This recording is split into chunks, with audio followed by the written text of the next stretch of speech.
Kung yung Okada at yung ating pong Cedar Waves, umaabot po sila ng mahigit na 80 billion. 80 billion sila. Eh yung pong 300, yung value 150 billion times 2%, that is 3 billion.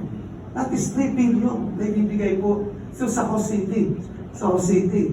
Eh by next year, bubuksan pa natin yung resort world. Yung resort world po. So additional 20 to 30 billion na lang na revenue nila. Eh kung 2% nun, di additional naman sa ating income po yun. At hindi po ito parochial issue. Lahat ng host, pati yung e-games, yung mga e-bingo, magkakaroon na share ang lahat ng local government unit. Ganito po yung ginawa namin nung I was in Laguna, yung mga Technopark. Yung Technopark, dati walang share ang mga LGU noon. Ngayon may share na rin sa PESA. Lahat ng host, may share na rin po sila, hinati rin po yung kanilang percentage. At ngayon po, lahat naman ng factory operated, factory license, at kapag po na-implement Okay, ito, so good morning. Nandito po tayo ngayon sa Melan Hotel, no? At ngayon po ay patuloy ang ating second day ng ating AIP, no? Formulation of Annual Investment Plan dito po sa lungsod ng Parañaque.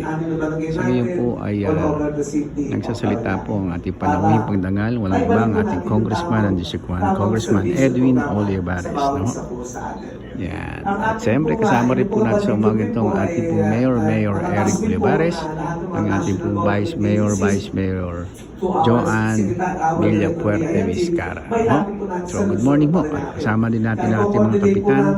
Andito po si Kapitana Eva Olivares, ang ating ABC President Noel Haplos, yung ating sa DSWD, si Kuya Mar Jimenez ng Don Bosco, Marlene Burgos ng Donggalo, at siyempre ang ating konsyahal na andito po ngayon si Konsyahal Beng Amurao, no? At ang ating Administrator Attorney Voltaire de la Cruz. Para lahat ng national road, city, ang national government ang gagawa po, para lahat ng mga interior road natin, mga local po natin, barangay, yung mga drainage, mga patpo, drainage, meron po tayong divided yung ating responsibility.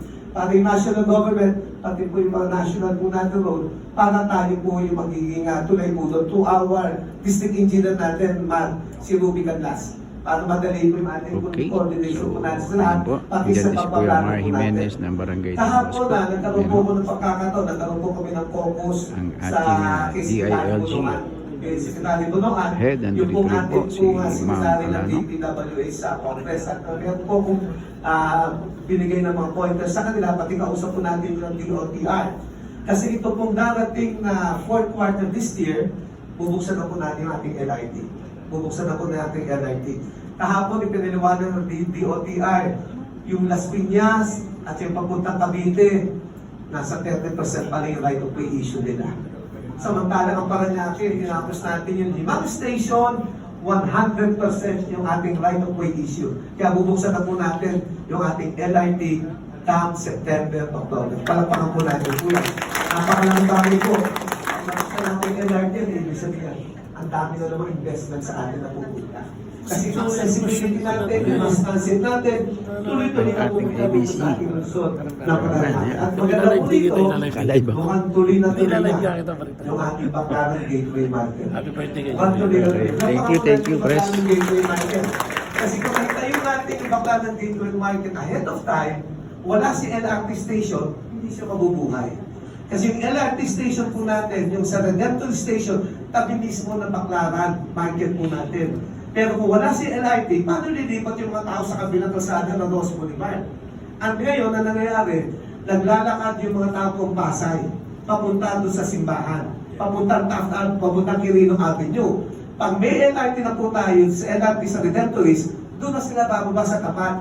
Tapos na rin po yung ating pong bridge walk, papunta doon. Kaya on timely yun, yung ating Baclaran Gateway Market, kasama ko sa Viber Group, pinag-uusapan niyo sa Viber Group nyo, i-depensa nyo lang, kasi kinausap na natin ang MMDA ko dyan to our chairman, si Don Artes, kaibigan po natin si Don Si Don kasi tiga Binyan, kilala naman si Don Artes, yung chairman po natin.